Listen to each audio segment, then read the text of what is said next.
So I was asked to do a full moon video or content, share content on this full moon that's happening on the 7th of October.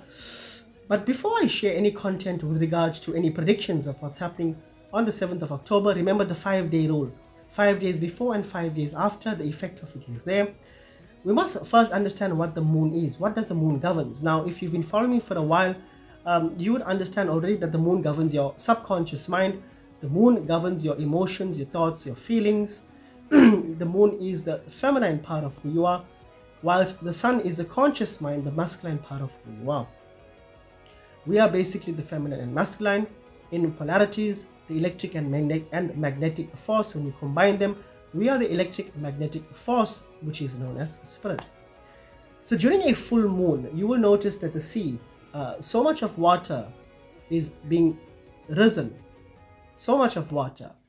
Now, during a full moon, 70+% of the water content in the body starts to rise. So depending on your state of consciousness, depending on your thoughts, emotions and feelings, it starts to get heightened during this time. If you are a naturally bubbly person, if you find peace in the chaos, if you find beauty in the chaos, then this is a time you'll find more peace and beauty. Therefore, a lot of people that practice deep sadhana or meditation, they love this time because it's much more easy to raise in consciousness. We actually look for this period here. We look for days like this here, new moons and full moons. So I will do a separate video with regards to the general predictions of this year. But we first must understand that it all depends on your karma. What you put in is what you get out. As you think, as you speak, and as you do is what will erupt during this time here. Full moons are all about culminations. If new moons are all about beginnings, then full moons are all about release and endings. Now, depending where the full moon is happening, in what sign, depending what sign that is in accordance to your natal or your birth chart or your kundali chart, that area of your life is coming to a culmination where something needs to end.